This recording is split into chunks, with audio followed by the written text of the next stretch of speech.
My name is Drew Collins. I'm 18 years old.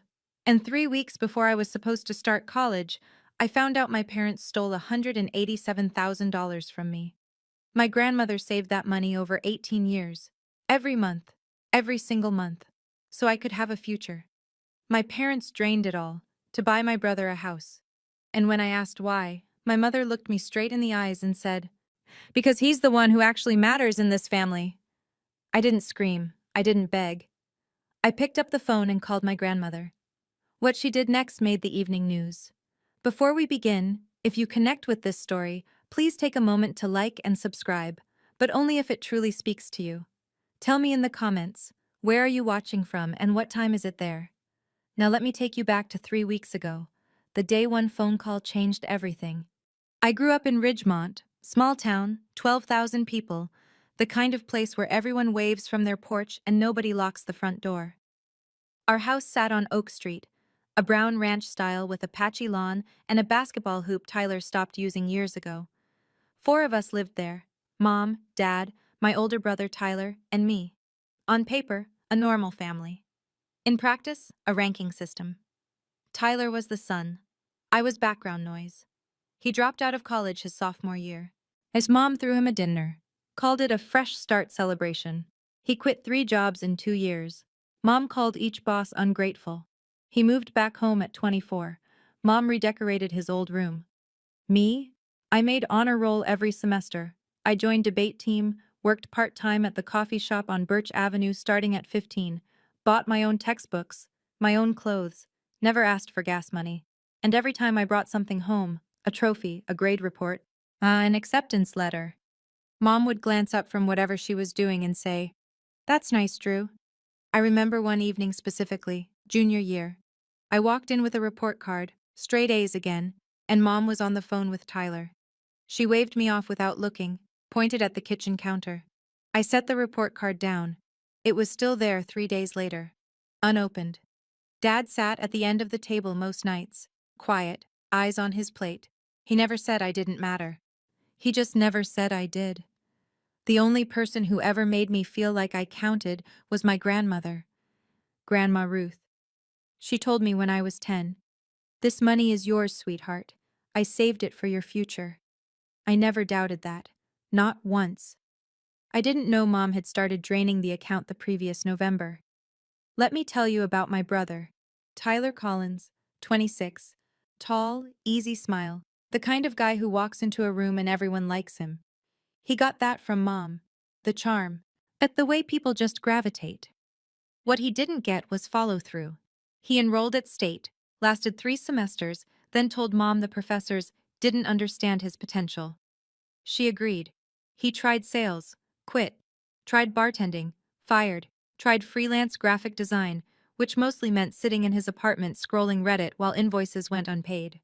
Every single time, Mom had an explanation. The system isn't built for creative people like Tyler. His boss was threatened by him. He just needs the right opportunity. And every single time I succeeded at something, Mom had an explanation for that too. Girls have it easier, less pressure. Drew's just book smart. That's not the same as real world smart. She doesn't have Tyler's burdens. Thanksgiving last year. I'd just gotten accepted to 3 universities. I was waiting for Mom to bring it up at dinner. She didn't. As instead, she stood at the head of the table, raised her glass, and said, "I want everyone to know, Tyler is going to do something incredible. I believe that with my whole heart." The table clapped. Uncle Jim, Aunt Patty, Cousin Sarah, everyone. Nobody mentioned my acceptances. Not one person. Dad sat at the far end, fork in hand, staring at his mashed potatoes like they held the answers to something. After dinner, my phone rang. Grandma Ruth. She wasn't at Thanksgiving. Bad knee that winter. But somehow she knew. Her voice was careful, deliberate. "Drew, I need you to keep everything I've ever sent you. Every envelope. You understand me?" I didn't understand. Not then. "Yes, Grandma. I will." I wish I'd asked why. 3 weeks before move-in day, a Tuesday in July, I'm sitting at the kitchen counter with my laptop open, finalizing my enrollment checklist. Housing deposit, paid from my coffee shop savings. Meal plan. Selected. Tuition. To be transferred from my college fund. I call the bank to confirm the wire instructions. Routine. I've rehearsed this call in my head for months. The woman on the line asks for my social security number, date of birth, account verification. I give her everything. Then silence. Not a pause. Silence. The kind where you can hear someone choosing their words. Miss Collins? I'm showing a current balance on this account of $214.36. I laugh. I actually laugh because obviously there's a mistake. I'm sorry. Can you check again? The account should have approximately 187,000. More silence. Keyboard clicking. Ma'am, I'm looking at the transaction history. There have been multiple withdrawals over the past 8 months. Amounts ranging from $9,000 to $15,000 per transaction. The withdrawals were authorized by the custodian on the account, a Mr. Roy Collins. My father. I don't say anything. The kitchen is so quiet I can hear the refrigerator humming. Through the window, I see Tyler's new truck in the driveway, the one he got last month. The one Mom said was a good deal from a friend. My hands aren't shaking. They should be, but they're not. Everything is just still. Like the world pressed pause and forgot to press play. $214 out of 187,000. 8 months. They'd been taking it for 8 months. I set the phone down gently, stood up from the counter, and I went to find my mother. She's in the living room, feet up on the ottoman, watching some renovation show, glass of iced tea sweating on the side table, completely at ease. Mom, where is my college fund? She doesn't flinch. He doesn't even look surprised. She picks up the remote, mutes the TV, and turns to face me like I've just asked about the weather. We used it for your brother's house. He needed it more than you do. The room tilts. Not physically, but something shifts inside me. Some load-bearing wall I didn't know was there just cracked. That was my money. Grandma Ruth saved it for me. Mom smiles. Not warm, patient. The way you'd smile at a child who doesn't understand how the world works yet. Your grandmother can save all she wants. I'm your mother. I decide what's best for this family. That was a custodial account. Legally, it's mine. She stands, walks toward me, close enough that I can smell her perfume, that vanilla one she wears to church. You want to talk legal? Fine, sue me. But remember who raised you, who fed you, who kept a roof over your head. She tilts her head, studies me. Tyler needed a stable foundation, a home, something real. You? She waves her hand like she's brushing away a fly. You'll figure it out, you always do. And then the sentence, the one I'll carry for the rest of my life. He's the one who actually matters in this family. She says it the way you'd state a fact. Sky is blue, water is wet. Your brother matters more than you. Then she unmutes the TV and sits back down. I'm still standing there, but something inside me has already left the room. And I close my bedroom door and sit on the edge of the bed. My hands are steady, my breathing is even. But inside, the math is already running. Tuition deposit, $5,000, due in 10 days. If I miss it, I lose my spot. If I lose my spot, the pending scholarship application, the one tied to enrollment, dies with it. 4 years of honor roll, debate trophies, recommendation letters, SAT prep at the library because I couldn't afford a tutor, all of it, gone. I have $812 in my checking account. That's 4 months of coffee shop tips. It won't cover the deposit, let alone a semester.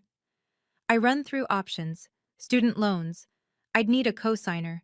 Dad won't sign anything Mom doesn't approve. Financial aid emergency appeal. Possible, but slow. Too slow. I could beg. I could go back to that living room and get on my knees and ask my mother to please, please give me back my future. But I already know what she'd say. She'd say the same thing she's always said. Figure it out, Drew. You always do. That's the trick, isn't it? They took everything because they knew I wouldn't crumble. They counted on my resilience as permission to rob me. If I do nothing, if I stay quiet, swallow this, keep the peace like I've done my entire life, I lose $187,000. I lose college. I lose the only path I've built for myself out of this house, this town, out of this ranking system where I will always be second. I look at my phone. The screen lights up. Contacts. The name at the top of my favorites list. Grandma Ruth. I haven't called her yet. Not yet. Because I know, once I make that call, there's no coming back. I find Dad in the garage. His workbench is covered in wire strippings and electrical tape. He's been rewiring a junction box for a client. The radio plays low, classic rock. He doesn't look up when I walk in. Dad? His shoulders tighten. He knows. Did you sign the withdrawal forms? He sets down the wire cutters, stares at the wall behind the bench. There's a long, terrible silence, the kind that answers the question before any words do. Then he nods. Why? Your mother said it was the right thing for the family. For the family? Or for Tyler? He turns. His eyes are red at the edges. Not from crying, from not sleeping. I can see it now. The way his jaw clenches. The way his hands fidget. He's known this was wrong the entire time. Tyler is your brother. We're all family. The money, it'll come back around, Drew. Come back around. I repeat it. Let it sit in the air between us. $187,000 will just come back around. He looks away. Your mother thought. I'm not asking what Mom thought. I'm asking what you thought. You signed those forms, every single one, for 8 months. Nothing. He picks up the wire cutters again, holds them like an anchor. You signed away my future, Dad, and you can't even look at me. He doesn't look at me. He doesn't say another word. I leave the garage, walk through the kitchen, past the counter where my report card sat unopened for 3 days, past the living room where Mom's renovation show is still playing. I go to my room, I sit on the bed, I pick up the phone, and I call Grandma Ruth. She picks up on the second ring. Her voice is warm, the way it always is, like sun through a kitchen window. Drew, honey, everything all right? I tell her. All of it. The bank call, the balance, the 8 months of withdrawals, Dad's signature, Mom's face when she told me. Every word in order, without crying. When I finish, there is silence. 10 seconds, maybe more. Then her voice comes back. And it's different. Not warm anymore, sharp, controlled, like a blade wrapped in velvet. They took all of it? Yes. Grandma. When? Over the last 8 months. Your father signed? Yes. And your mother knew? She planned it. Another silence. I hear her breathing, slow, deliberate, the way she breathes when she's thinking, really thinking, about what comes next. Drew, listen to me carefully.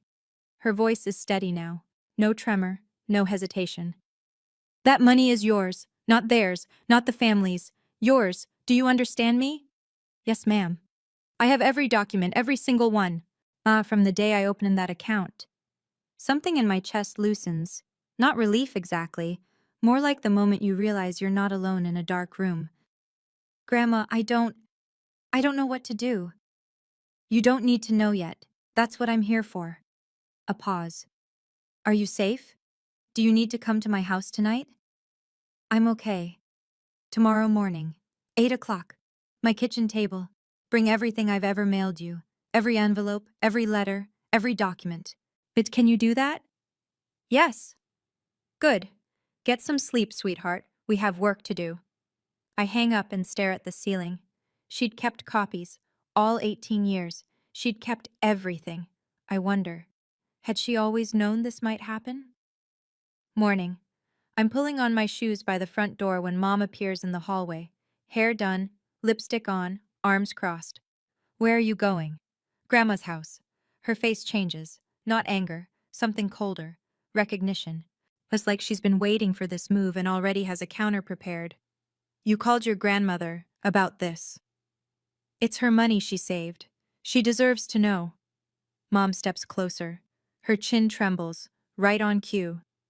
Drew, you are tearing this family apart. Do you understand what you're doing? The tears arrive. Practiced, precise. Your grandmother doesn't understand our situation. She never has. She's always judged me. This isn't about judgment. Mom. You're choosing her over your own mother, after everything I've done for you. I watch her perform. The quivering lip, the hand pressed to her chest. I've seen this exact routine 100 times. When Dad questioned the credit card bill, when Tyler's landlord called about late rent, when Aunt Patty asked why I wasn't in the Christmas card photo. Cry, deflect, reframe. Make yourself the victim. Dad stands behind her in the hallway, arms at his sides, silent. A witness to everything, as a participant in nothing. I'm not destroying this family, Mom. You did that when you stole from me. Her eyes go flat.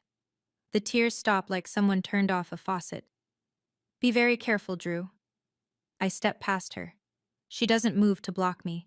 She doesn't need to. She's already reaching for her phone as I walk out the door. I'm barely in the car when I see it through the window. Mom pacing the kitchen, phone to her ear, gesturing wildly. She's calling Tyler, I'm sure of it. And damage control has already begun. Grandma Ruth's house sits on Maple Street, a small white cottage with blue shutters and a porch swing that's been there since before I was born. Hydrangeas along the walkway. Wind chime by the door. It always smells like coffee and lavender inside. She's waiting at the kitchen table, reading glasses on. A blue folder open in front of her, and beside it, a second folder, and a third. I stop in the doorway. Grandma, how long have you had all that?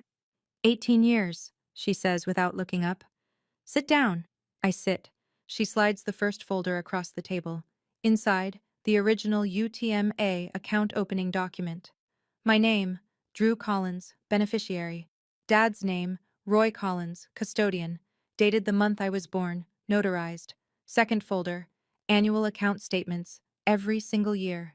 18 of them, organized chronologically with color-coded tabs. Third folder, the most recent statement. Then current balance, $214.36. She taps it with her finger. I requested these from the bank every January. Every year, because I know my daughter. She looks up at me over her glasses. I love Diane, but I have never trusted Diane with money. My throat tightens.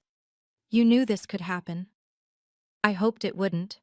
She closes the folder gently. But I prepared for the possibility. That's not the same as expecting it.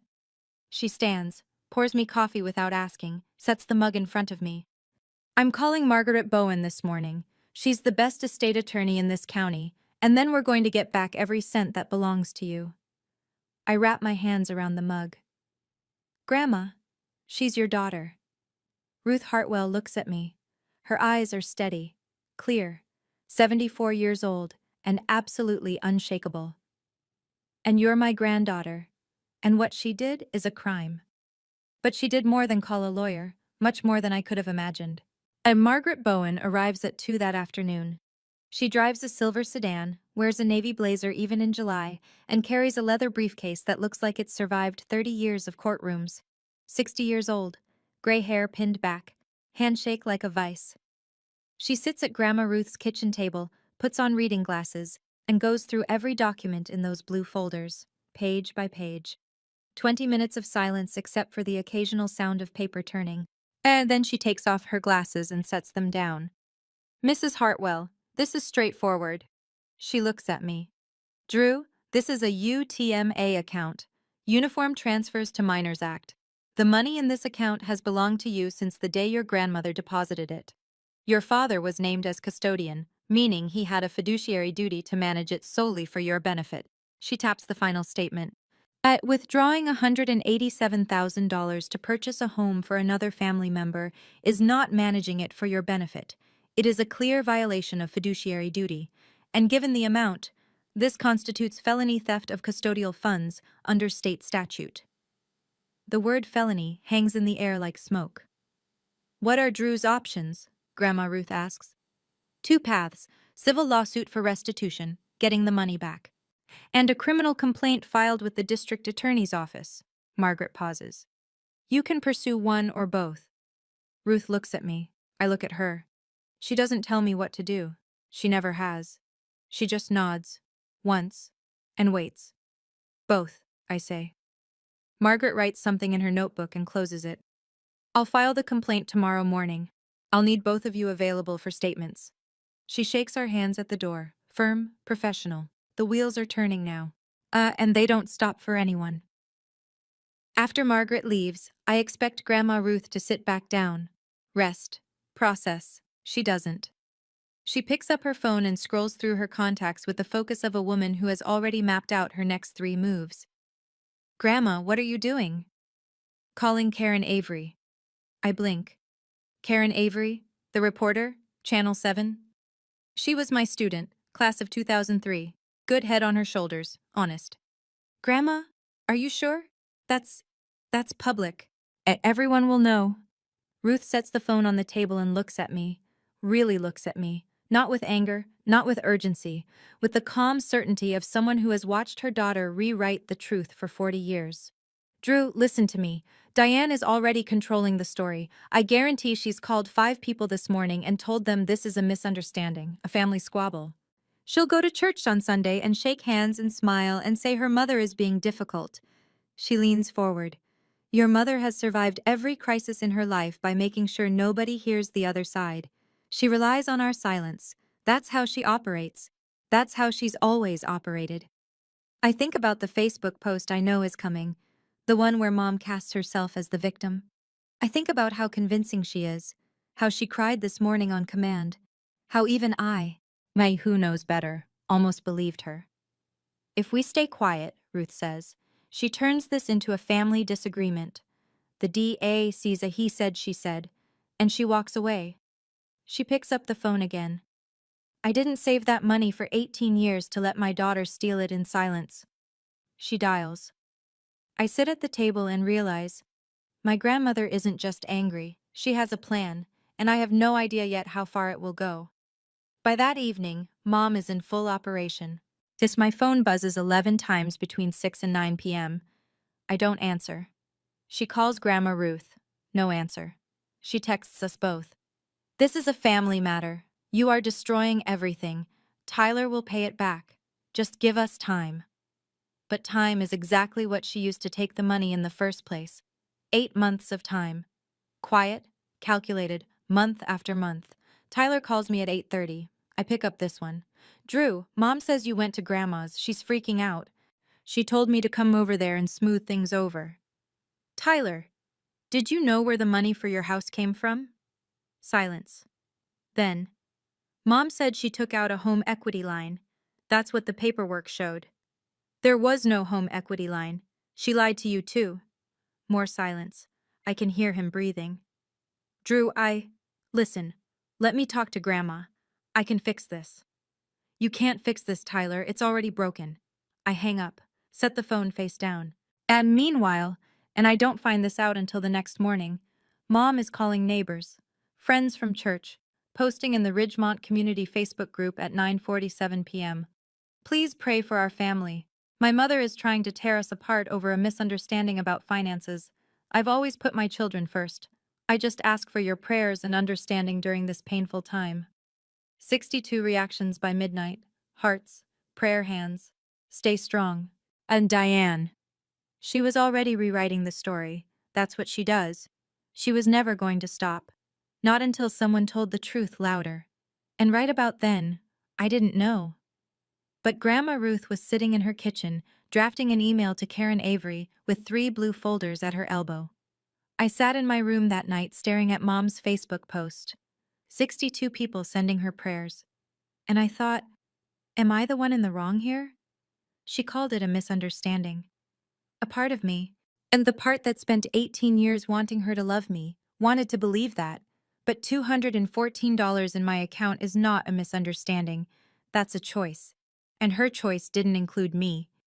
If your mother took $187,000 from you and called it a family decision, would you believe her? Or would you keep going like I did? Tell me in the comments. 2 days later. Saturday, my high school graduation party. I don't want to go. And it feels like walking into a stage play where everyone has the wrong script. But Grandma Ruth calls me that morning and says, "Go, sweetheart. Smile. Be gracious. Let your mother feel comfortable." Something about the way she says it makes me think this is part of a larger design. But I don't ask. The party is at our house on Oak Street. Mom has gone all out. Streamers in the school colors. A banner that reads, "Congratulations, Drew," in gold letters. Catered sandwiches from the deli on Main. A sheet cake with my name on it. 30 people fill the living room and spill onto the back patio. Uncle Jim and Aunt Patty. cousin Sarah, 3 of my teachers, including Mrs. Patterson, who taught me AP English for 2 years, neighbors, Mom's church friends, a few of Dad's work contacts. Tyler is here too. He sits in the corner of the patio with a beer, barely talking. He looks like a man who hasn't slept in 3 days. Mom glides through the room like she's hosting the Emmys. Lipstick perfect, smile locked in place. She touches shoulders, refills glasses, laughs at every joke. At one point, she stands near the banner and puts her arm around me for a photo. "I'm so proud of this girl," she announces to no one in particular. "My independent little fighter, she's going to do amazing things." I smile for the camera. I say thank you when people hand me cards. I eat cake. But the whole time I'm watching, counting faces, 30 people in this room. Not one of them knows my college fund is gone. Not yet. It happens halfway through the party. I'm standing by the food table when Great Aunt Bonnie, Mom's aunt, walks up with a napkin in one hand and a smile so genuine it makes my chest ache. "So, Drew, where are you headed for college, sweetheart? I know Ruth must be so proud." The room doesn't exactly go quiet, but conversations thin. A few people turn. Before I can answer, Mom is there. Is materializing out of nowhere with her hand on my shoulder, squeezing just hard enough. "Oh, Drew is still figuring things out. You know kids these days. They change their minds every other week." Aunt Bonnie tilts her head. "But didn't Ruth set up a fund for her? She's talked about it for years." The room is listening now. I feel it. That collective lean in. Mom doesn't miss a beat. Mother's fund was really more of a family investment. And we redirected it where it was needed most. She beams. "Tyler just bought his first home. Isn't that wonderful?" A few nods, a few polite murmurs of congratulation. But not everyone. I see Mrs. Patterson near the window. She's not nodding. She's watching Mom with narrowed eyes, then looking at me, then back at Mom. Her jaw is tight. Uncle Jim glances at Dad. Dad is suddenly very interested in his paper plate. Mom keeps going. "Drew has always been self-sufficient. She doesn't need a fund. She's got grit. Right, honey?" She squeezes my shoulder again. The whole room is waiting for me to agree. I don't agree. I don't say anything at all. I just look at my plate and think, she just told 30 people she stole my money, and she doesn't even realize it. After the party, the backyard empties slowly. Paper plates in the trash. Leftover cake on the counter. Mom inside, doing dishes, humming like nothing happened. Tyler catches me on the back porch. Drew? Wait." I stop. He looks terrible, eyes bloodshot, hands in his pockets, shifting his weight like a kid standing outside the principal's office. "That fund, was it really yours? Like, legally? Only yours?" I pull up the photo on my phone, the one I took at Grandma Ruth's kitchen table, the UTMA document.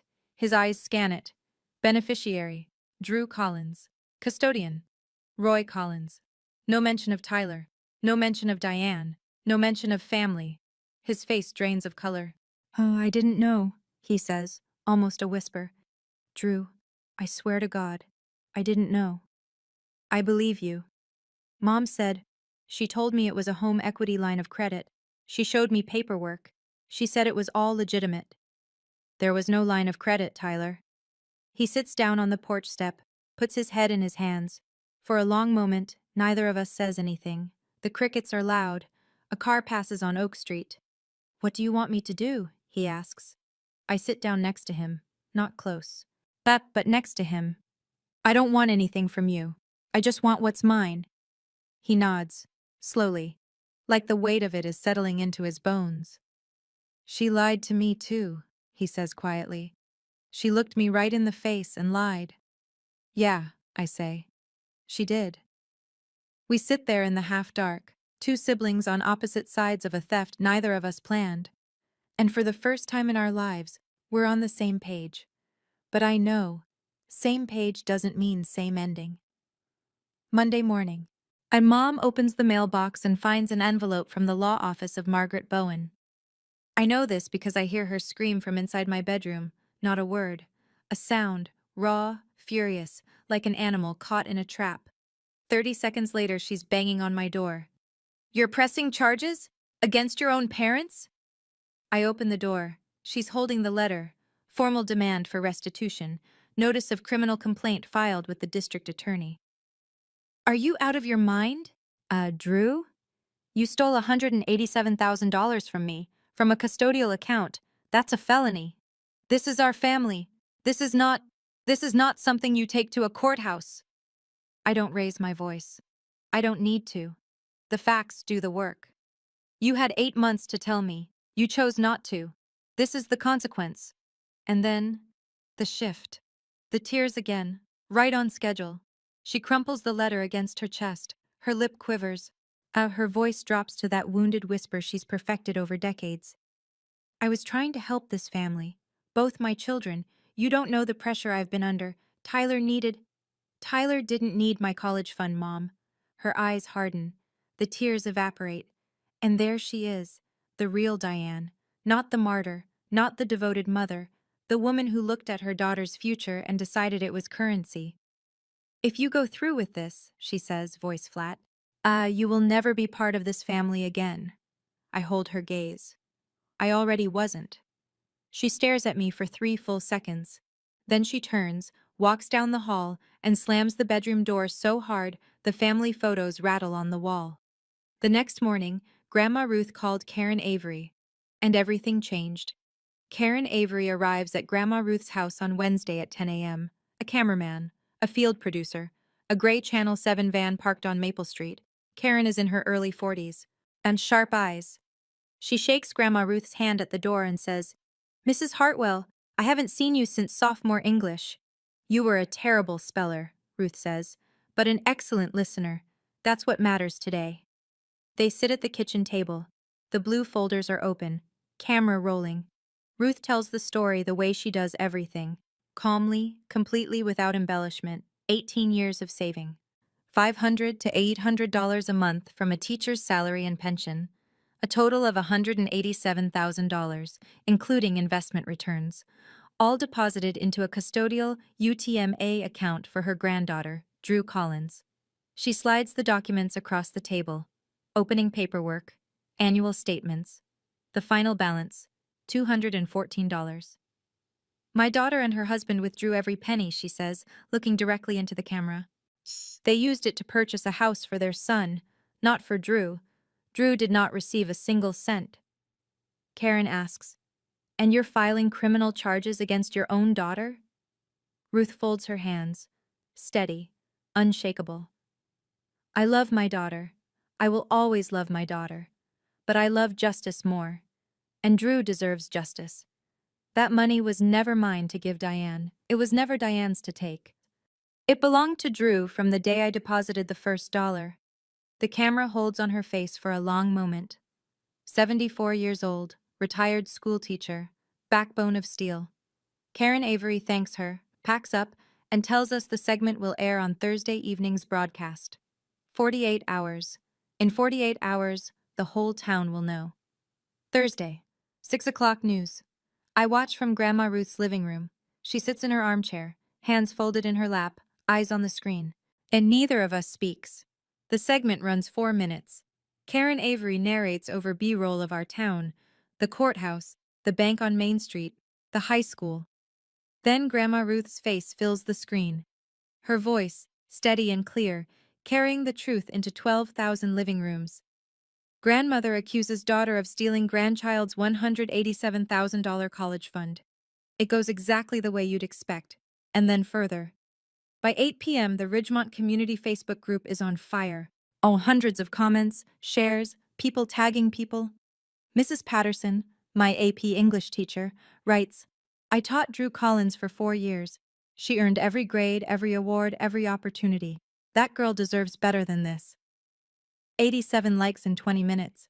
Parents start posting, I have a UTMA for my son, checking it right now. Does this happen? Can a parent just take the money? I'm calling my bank tomorrow. I scroll through comments from Ruth's couch, and most are supportive.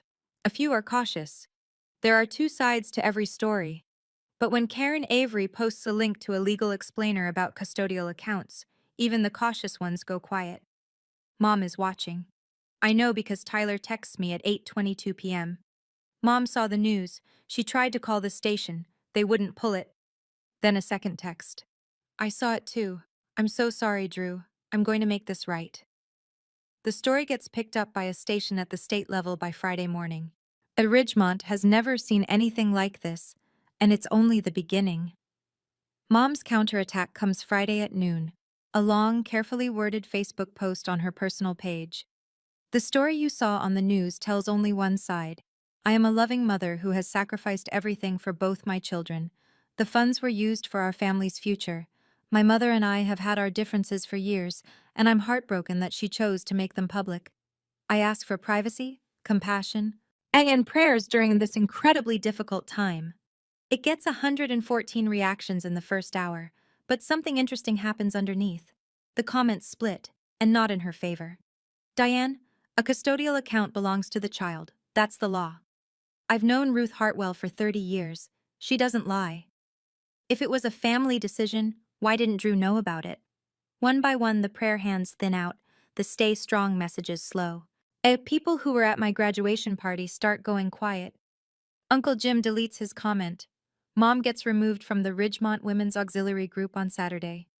The church prayer chain coordinator calls and suggests she step back from leadership for a season. Neighbors stop waving. And then, a private message lands in my inbox from a name I don't recognize at first. Sandra Mullen, Mom's college roommate. Drew, I'm sorry for what you're going through. I want you to know, your mother borrowed $3,000 from me last year and never paid it back. When I saw the news, I wasn't surprised. I was just sad. I stare at the message. $3,000. Another person. Another lie.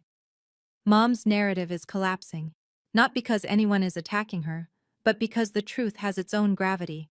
And gravity doesn't need permission. The following Wednesday, Margaret Bowen calls.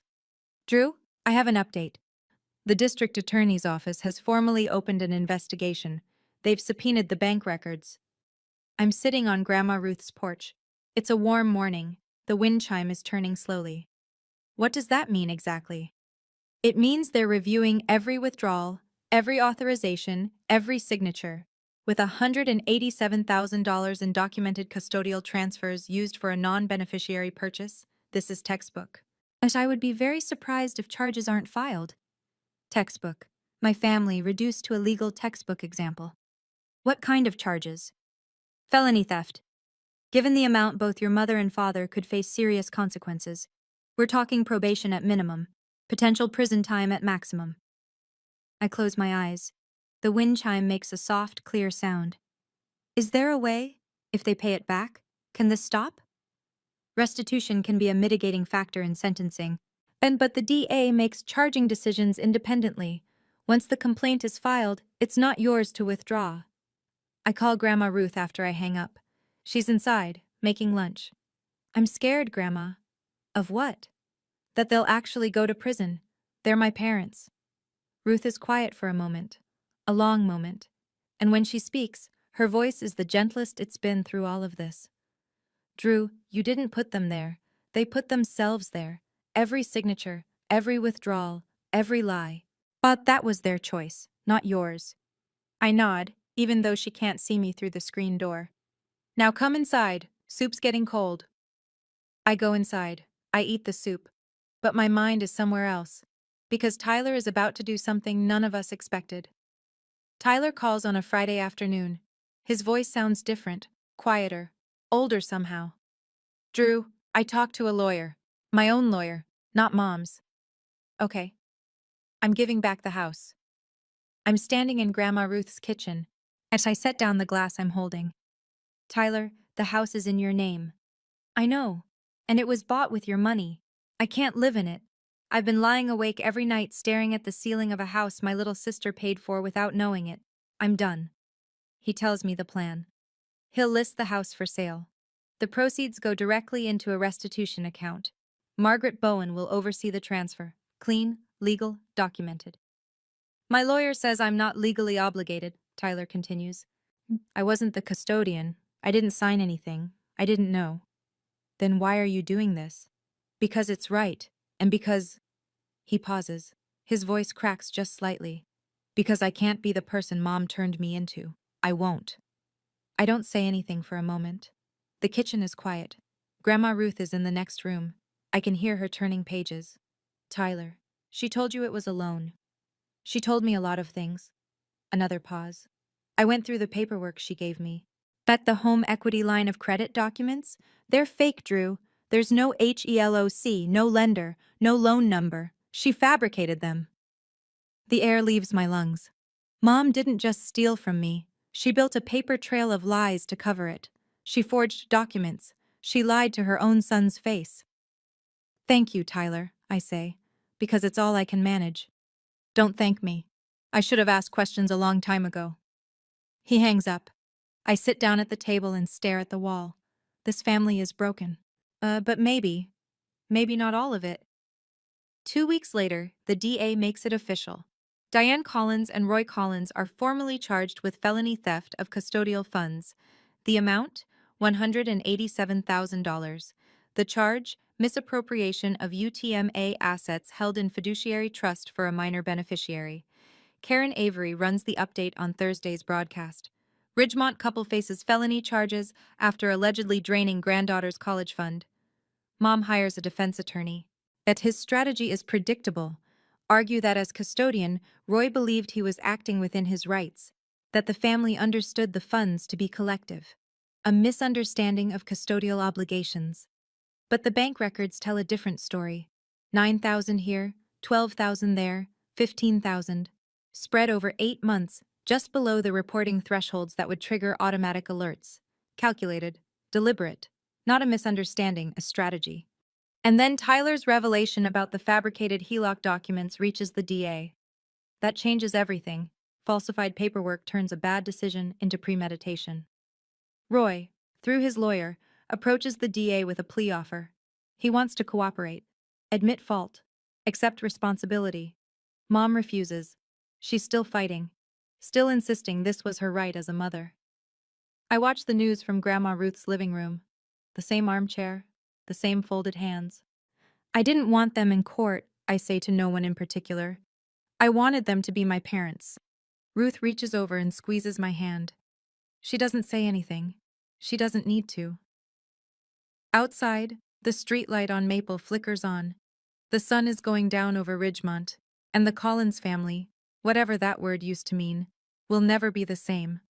But the truth is out, and truth, unlike money, can't be withdrawn. While the legal machinery grinds forward, Grandma Ruth does what she's always done. She acts. On a quiet Tuesday, she meets with Margaret Bowen at the attorney's office downtown. I sit beside her. Margaret has paperwork spread across the conference table, but this time, it's not about the case. It's about the future. I want to establish an irrevocable trust, Ruth says. For Drew, no family member as trustee, a corporate trustee, the bank.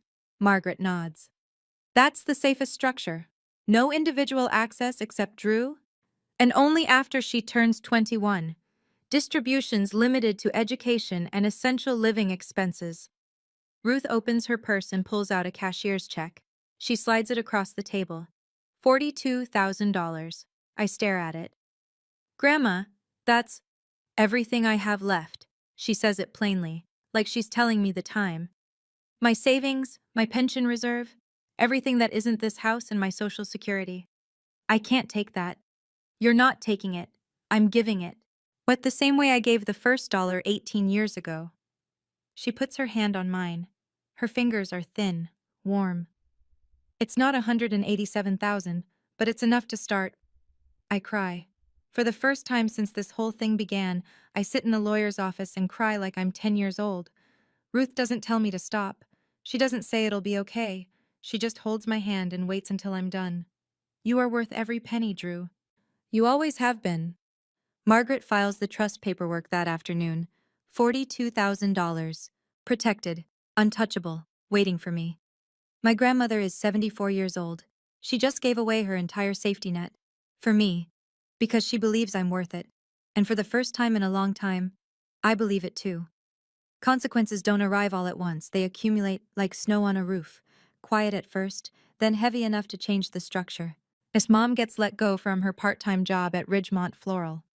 Mrs. Garza, the owner, calls her into the back room on a Monday and says, "Diane, I can't have someone facing felony charges representing my shop. I'm sorry. Mom tells Dad it's because business is slow. Dad knows better. He doesn't say anything. Dad's work dries up too. He's a self-employed electrician, has been for 20 years, but in a small town, reputation is the only resume that matters. 2 regular clients cancel contracts the same week. A third stops returning calls. Nobody sends a formal letter. They just disappear. Mom gets removed from the church women's auxiliary board. Not asked to step down. Removed. Pastor Davis calls the house and requests a private meeting. Mom doesn't go. The neighborhood shifts, subtle but unmistakable. Mrs. Whitfield across the street used to wave every morning. Now she checks her mailbox with her back turned. At the Petersons next door stop inviting my parents to the 4th of July barbecue. Tyler sells the house. It closes in 6 weeks. Net proceeds after fees, $178,000. Every cent goes into the restitution fund that Margaret Bowen set up. Tyler moves into a studio apartment across town. He picks up extra freelance work. He doesn't complain. Tyler and I still talk. Short conversations, careful ones. Yet he texts every few days. Hope classes go well. I reply, thanks, hope you're okay. We're not where we were, but we're not gone either. The town doesn't forget. But the town also doesn't pile on. People just adjust. They rearrange their understanding of who Diane Collins really is. And that for someone who built her life on image, is the worst punishment of all. I don't ask for help. I never have. That's kind of the whole problem. But help comes anyway. Mrs. Toll Patterson, my AP English teacher, the one who watched Mom's speech at the graduation party and didn't nod, starts a GoFundMe 3 days after the Channel 7 story airs. The title? Help Drew Collins Get to College. Goal? $20,000. It hits 20,000 in 16 hours. By the 72-hour mark, the total is $67,000. Donations from across the state. $5 here, $50 there, a few anonymous gifts of $500. People I've never met. Writing notes like, I was the overlooked daughter too, go get your degree. And, Ruth Hartwell taught my mother in 1987. The apple doesn't fall far. Then the university calls. The admissions office. A woman named Dr. Simmons. Drew, we've been following your situation. We'd like to offer you a full tuition scholarship based on your academic merit and demonstrated community leadership. I'm sitting on Grandma Ruth's porch when she says it. My hand shakes for the first time in weeks. So, full tuition? Full tuition. 4 years. We believe in you, Drew. I hang up and walk inside. Ruth is at the kitchen table. Always the kitchen table, reading the newspaper. I stand in the doorway. She looks up.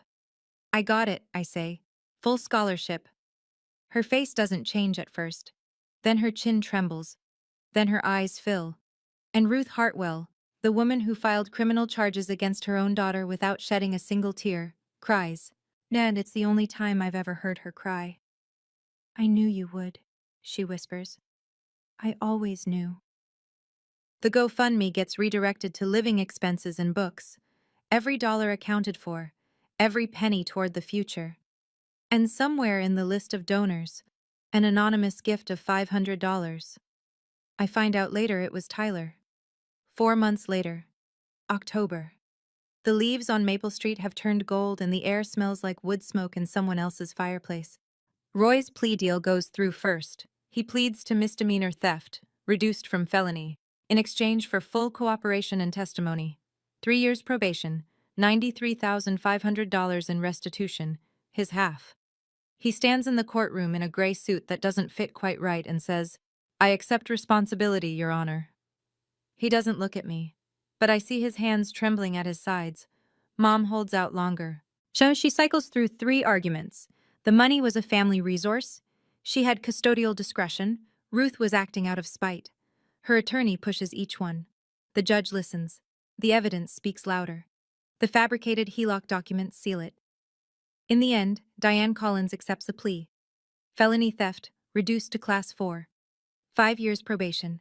$93,500 in restitution. 200 hours of community service. No prison time, but a permanent felony on her record. And she says nothing in court. Not, I'm sorry, not, I was wrong. She signs the paperwork, stands, and walks out of the courtroom without looking at anyone. Tyler's house sale covers $178,000 of the total restitution. Mom and Dad owe the remaining $9,000 through monthly payments. Combined with Ruth's trust, the scholarship, and the GoFundMe, I start college in the fall. On time, fully funded, textbooks bought, dorm room assigned. And I sit on my new bed on move-in day and let the math settle in. Justice doesn't feel like victory.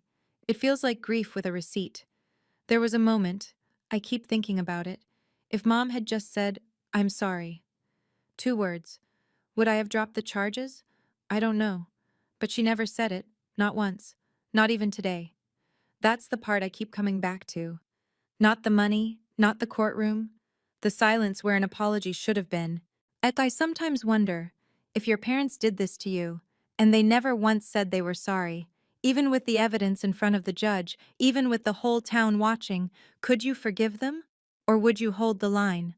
I don't have the answer yet. Maybe I never will. But I'd really like to know what you think. Would you forgive? Or would you protect your boundary? Tell me in the comments. I read every single one. It's November now. My dorm room is small. A single bed, at a wooden desk, a window that looks out over the main quad where students cut across the grass between classes. On the wall above my desk, there's one photo. Grandma Ruth and me on graduation day. She's wearing her blue cardigan, the one with the buttons she's had since I was a baby. I'm in my cap and gown. We're both smiling. It's the only photo from that day I kept. People ask me sometimes, friends here at school, a roommate, a professor who read the article, whether I hate my parents. And I don't. That's the honest answer, and it surprises people. I'm angry. I'm hurt in places I don't fully understand yet. But hate takes energy I'd rather spend elsewhere. What I feel is something quieter than hate and heavier than sadness. It's the weight of knowing that the people who were supposed to protect you chose not to. I'm not telling this story so you'll feel sorry for me, and I'm not telling it so you'll despise my mother.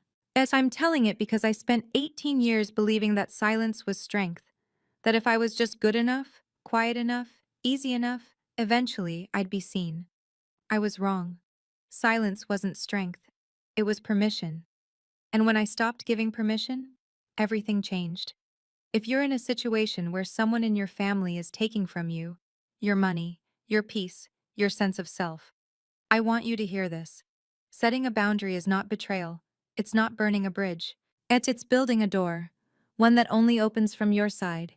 You get to decide who walks through. I don't know if my parents will ever come back to that door, but for the first time, the door is mine. I call Grandma Ruth every Sunday night at 7. She's still in the house on Maple Street, still has the blue shutters, the wind chime, the hydrangeas. She told me last week that the porch swing needs new chains. I told her I'd fix them over winter break. And she said she'd believe it when she saw it. The blue folders are still in her kitchen drawer. Just in case, she says. I don't argue. Tyler texts me every few days. Short messages. Nothing heavy. How's the food in the dining hall? Terrible, but free. Ha, hang in there. We're rebuilding something. I don't know what to call it yet. It's not what it was before, because what it was before wasn't real. This is slower, more careful, built on something that might actually hold. But Mom and Dad, I don't talk to them. No calls, no texts, no visits. 2 months after the sentencing, a letter arrived at my dorm. Handwritten. Mom's stationery. The cream-colored kind with her initials embossed at the top. I sat on my bed and opened it. Dear Drew, I know you may not want to hear from me. I want you to know that I did what I thought was right for this family. Your father and I have always tried to give both our children the best we could. And I hope one day you'll understand that. I read it twice, then a third time, looking for the word sorry. It wasn't there. I folded the letter, put it in my desk drawer, and closed it. Maybe one day I'll write back. Maybe I won't. But that choice, for the first time in my life, is mine. I look out the window at the quad. Students walking to class in the cold. Breath visible. Futures ahead of them. Mine too. For the first time in my life, my future is in my own hands. If you're still here, if you stayed through all of it, thank you. I know this story is heavy. I know it's the kind of thing that makes you want to check on the people you love and double check the accounts you thought were safe. I know because I felt all of that, and I lived it. I didn't tell you this for pity. I didn't tell you this for revenge. I told you because somewhere out there, someone is sitting in their bedroom right now, staring at a bank statement that doesn't make sense. And they're wondering if they're crazy. They're wondering if it's worth the fight. They're wondering if standing up means losing everything. It might. I won't lie about that. I lost my parents. I lost the version of my family I thought I had. I lost months of sleep and years of trust. But I gained something too. I gained my future. I gained my self-respect. I gained a grandmother who taught me that love and accountability aren't opposites. They're the same thing. And I gained this. The knowledge that I am not the person who sits quietly while someone takes what belongs to me. Not anymore. If that speaks to you, if you've been the quiet one, the overlooked one, the one who keeps the peace at the cost of your own peace, I hope you hear me. You are worth standing up for. Even when the person you're standing up to shares your last name. And Grandma Ruth, if you're listening, thank you for every envelope, every dollar, every Sunday phone call. I love you, more than I know how to say. Thank you for staying until the very end. If this story made you feel something, please hit subscribe and tap that notification bell so you don't miss what's coming next. And if you've ever dealt with a family member who took something that was yours, money, trust, your sense of belonging, I want to hear your story. Drop it in the comments. I read every single one, and so does this community. There's another story linked in the description about a woman whose in-laws tried to seize her inheritance at a family dinner in front of 40 guests. The way she handled it? You'll want to see how that one ends. I'll see you there.